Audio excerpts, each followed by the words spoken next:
I've seen this a few times now. I don't understand how Sajam gets away with it. Terry Typhoon runs up to people and he just swings his meaty behemoth Typhoon. He doesn't do a safe jump and no one ever DPs him. Like, he cannot get away with it. I don't get it. And then somebody was like, well, it could just be he's a strong player, so they're scared of him, so they won't do it, right? Like, it's like a top player aura where, like, if you run into Hotashi in the tower, you're like, I can't DP this guy. Like, that's Hotashi. My invincibility frames will simply vanish and he'll vanquish me with his mighty blade. A lot of people feel that way. They're like, why is it that when I watch some strong player play my character, they just get away with all this bullshit? They just get to do all this stuff. And then when I try it, the people I play just stop it. And there's a lot of reasons for it. First of all, I do bait DP quite a lot. For instance, I do run up and throw all the time. It dissuades people from doing DP. It makes them want to mash to beat the throw and then they lose to the coffin. I don't know if people know this, but like, you know, when I do run up, cross up, jump H with Gold Lewis, besides wanting to like side swap,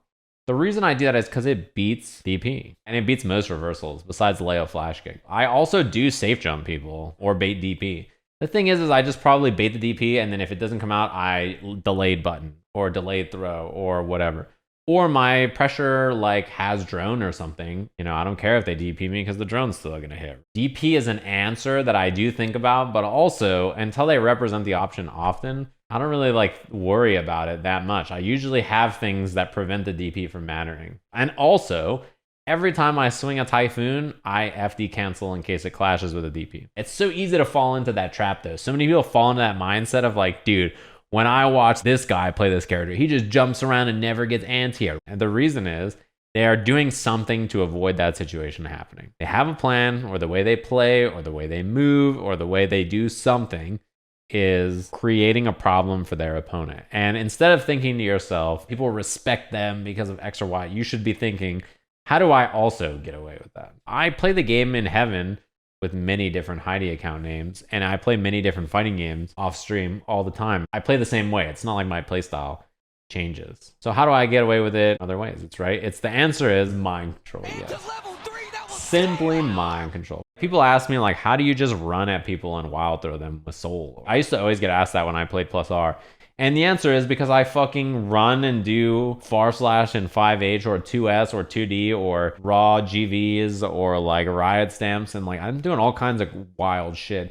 So when I'm running at people and then I just throw them, you know. Same thing with wake up DPs. People used to complain in my YouTube comments. They would be like, dude, every time Sajam plays, he does wake up DP and no one punishes it with soul. It's because like the DP is hard to punish. Like it has a follow up, so like that makes it hard.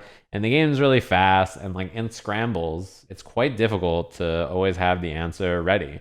And when they start to try to beat my DP, I just wake up with like run at them, or like wake up with some random other option, GV or whatever it is. And then they're just like, oh my God. And when they do punish my DP, most people don't see that and think, oh, okay, I got punished there. Most of the time, they just think like, oh, he got punished that one time, but every other time he just keeps getting away with it. And the answer is just like, yeah, I'm doing things to make this possible. And not recognizing them is why you're struggling to make them a useful part of your game plan, and why when you watch someone else, you just think, dude, he gets to get away with all this stuff. That's also true. Run up meaty behemoth is just good, even if they have a DP. The reward for them hitting it is usually so whack. It's okay if they DP me.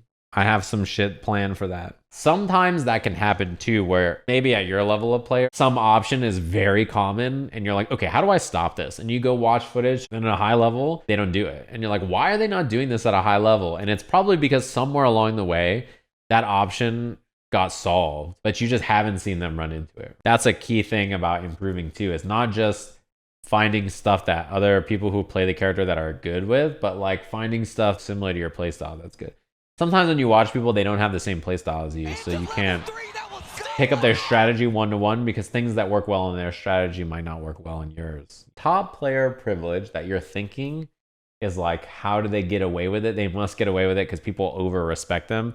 The answer is they do things to make people respect them. It's not like you just suddenly woke up one day and you're able to do whatever you want and your opponent never mashes, right? Listen. I played a Soul player and I saw them say I did better against Sajam than I did against most good Gold Lewis players. I had like a moment where I was like, am I high? And I did check, and the score between us was 15-0. Some of the games were close. But again, like, I gotta focus more once the game gets close. Like, I'm just over there swinging the coffin, having a good time, and then I look up and I'm like, oh shit, the score's kind of close. I should win now. You know what I mean?